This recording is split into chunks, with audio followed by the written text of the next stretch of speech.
야간의 주관화, 휴일의 평일화,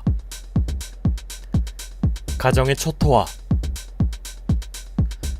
라면의 상식화. 요즘 같은 시대에 이런 지시를 한 인물이 놀랍게도 대통령 비서실장 김기춘이란 사람입니다. 1939년 11월 25일 경남 통영 출생으로 가난한 군인 집안에서 태어나 가정교사 일을 하며 공부했다는 김기춘. 비상한 머리로 줄곧 엘리트 코스를 밟습니다.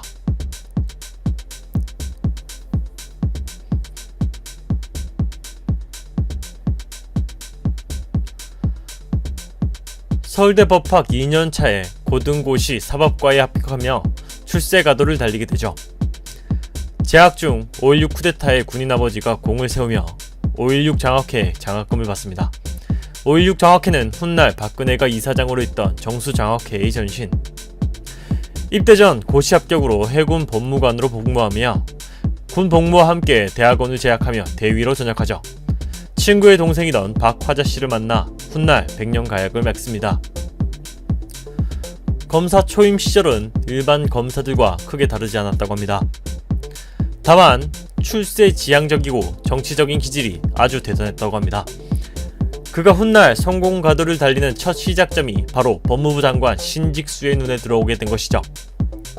여기서 신직수는 아버지가 박정희의 선배이자 법무관으로 5.16에 도움이 되었다는 이유로 30대에 검찰총장을 시작으로 법무장관, 중앙정보부장 등 성공가도를 달리던 인물입니다. 그의 눈에 띄기 위해 새벽같이 그의 집 앞 언덕을 올라 그를 기다렸다고 합니다. 그렇게 눈에 띈 김기춘을 박정희에게 적극 추천하게 됩니다. 이때 박정희는 재선을 허용한 헌법을 고친 것도 모자라 3선을 하고도 영구집권을 구성하던 시기로 그때 김기춘이 눈에 들어왔고 이를 맡아 기획을 주도하게 됩니다. 이것이 바로 유신헌법. 정상적인 방법이 아닌 점도 코미디지만 초임 검사가 주도했다는 사실에 더불어서 아이러니한 사실은 신참 검사이던 김기춘의 당시 직함이 법무부 인권과장. 민주주의 5점으로 남아있는 유신헌법을 감안하면 법무부 인권과장은 참으로 코미디가 아닐 수 없습니다.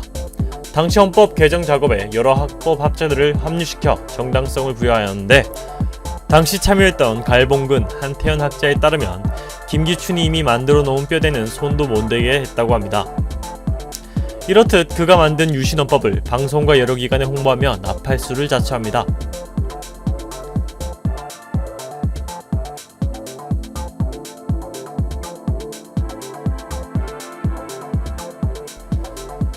한국식 민주주의라며 국민 세뇌에 앞장섰으며 이를 계기로 박정희로부터 김똘똘로 불립니다.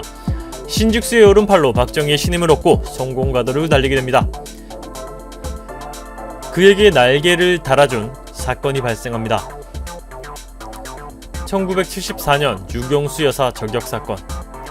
묵비권을 행사하던 영의자 문세광을 하루 만에 설득시켜 자백을 받아내며 박정희로부터 아주 큰 신임을 얻게 됩니다. 그해 중앙정보부 대공수사국장으로 승진.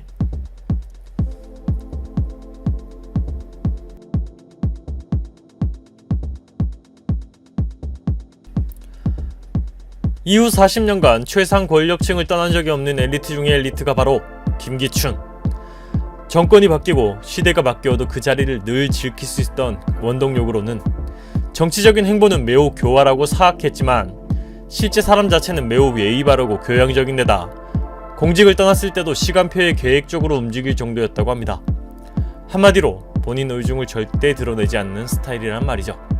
이런 모습은 끈질기게 그를 취재했던 최승호 PD를 통해서도 드러나는데 부부 동반 출국장에 무례하게 질문을 던지는 와중에도 끝까지 화를 감추며 사실을 모른다고 하는 모습이나 최순실 청문회에서 끝끝내 부인하다 박영선 의원의 추궁에 결국 인정하게 됐는데 청문회에서는 울분을 토로하며 짤을 탄생시키기도 했지만 청문회를 끝내고 박영선을 찾아가 정중히 악수하는 인사하는 모습만 봐도 굉장히 격식을 차리고 속내를 드러내지 않는 스타일이라는 것을 알 수가 있습니다.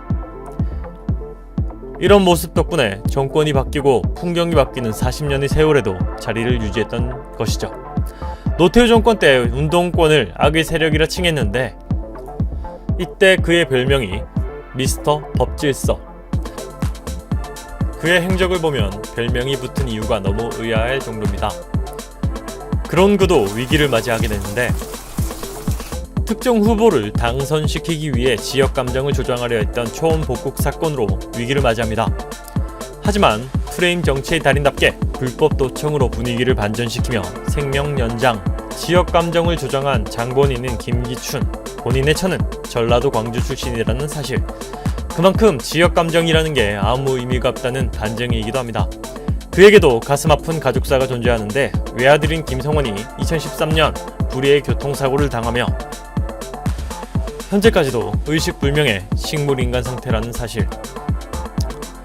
KBO 총재 시절에는 선동열의 일본 진출을 위해 구단을 설득하는 데 큰 도움을 준 것으로 알려져 있습니다. 이에 선동열이 고마워하는 사람 중에 한 명으로 꼽는 게 김기춘이라고 합니다. 이후 박근혜 정권에서 비서실장으로 화려히 컴백하며 기춘대원군이라는 별명을 얻습니다. 근현대사, 흑역사의 중심이라 표현할 정도로 유신헌법, 공안사건 조작, 여론조작, 지역감정 조작 등 정치적 악행을 저지르고도 단 한 번의 처벌을 받지 않았으나, 박근혜 탄핵 후 블랙리스트가 공개되며 드디어 구속. 이 구속 소식을 들은 유시민은 이렇게 놀랐다고 합니다.